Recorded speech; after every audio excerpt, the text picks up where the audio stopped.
Welcome to the Aquatic Ruins Fractal. We'll start off by jumping in the water, so make sure your underwater gear is sufficiently managed. Our first objective is to release the fishermen from their captors, the crate.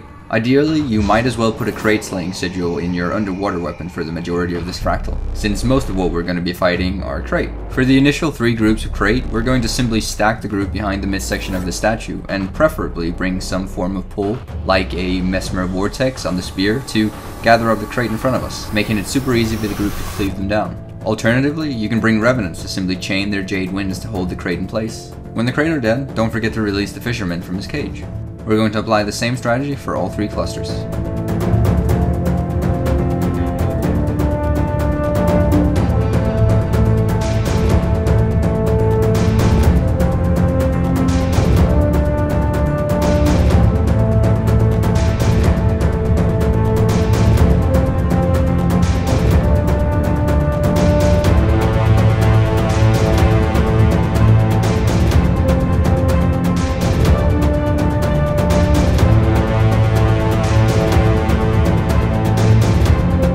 When all 3 groups of crate are dead and the fishermen released, we're going to swim back just a little bit to enter the ruins.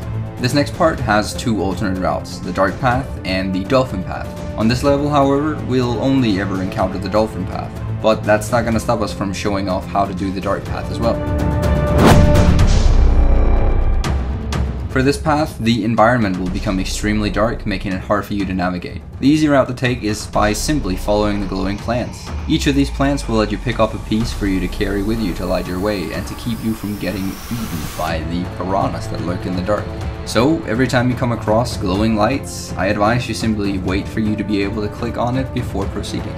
Alternatively to this route, it is possible to swim through the midsection of the room, though you will have to deal with the crate alongside the piranhas, to which I will recommend you bring some form of stealth or heavy mobility skills.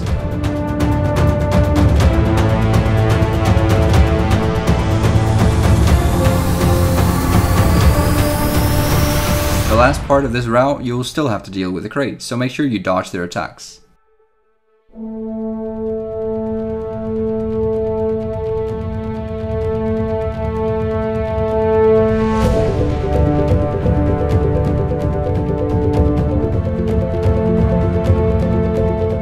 And we're through. The Dolphin Path. For this path, I'd highly recommend that your entire party swims together. As you enter the path, you'll be transformed into a dolphin, and all of your skills will be replaced.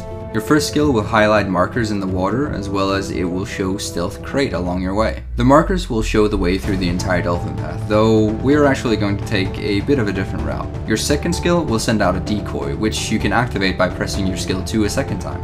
This skill is super useful to avoid too much attention from the clusters of crate that we'll encounter on our way. The third skill will simply charge you forward.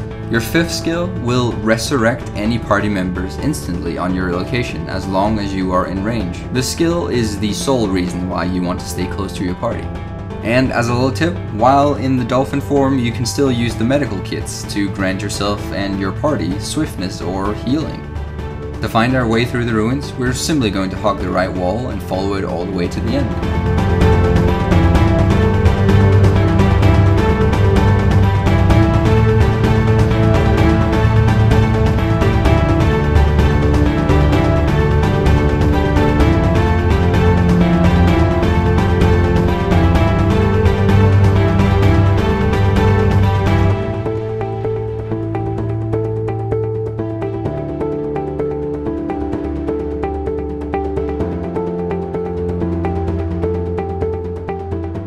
The worst part of this path, though, is at the end. To get to the next checkpoint, you'll have to swim through this cluster of crate and enter the tiny cave at the end. Once a single party member has made it through to the checkpoint, every other member can simply decide to die and they will respawn at the boss.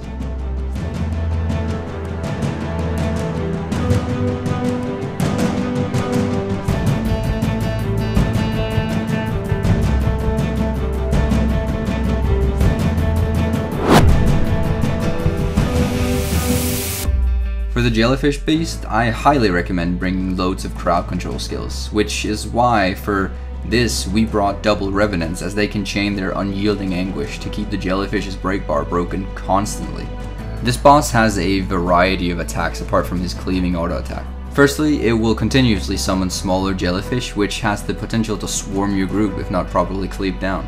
In the case that a party member goes into the down state, it is possible to rally off of the jellyfish. Secondly, and most dangerously, the jellyfish will try to eat you. It does this when it spins around itself while emanating a purple glow around it. If you do get eaten, your skill bar will be replaced with a single skill which you need to continuously cast to try and break out of his grip, or else you will take increasing damage.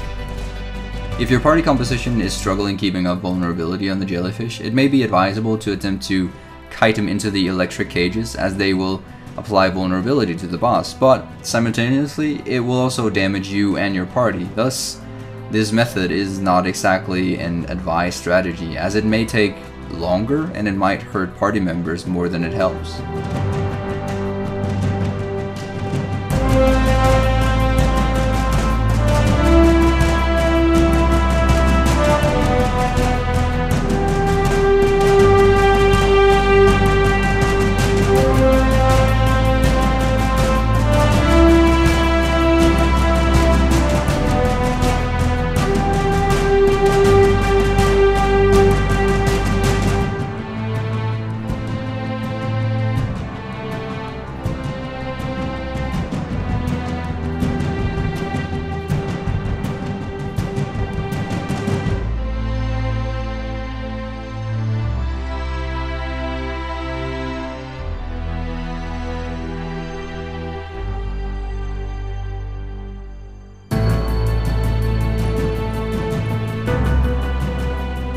And that is how to complete the Master Tier Aquatic Ruins Fractals. Enjoy your loot. Until next time, we'll see you in the mists.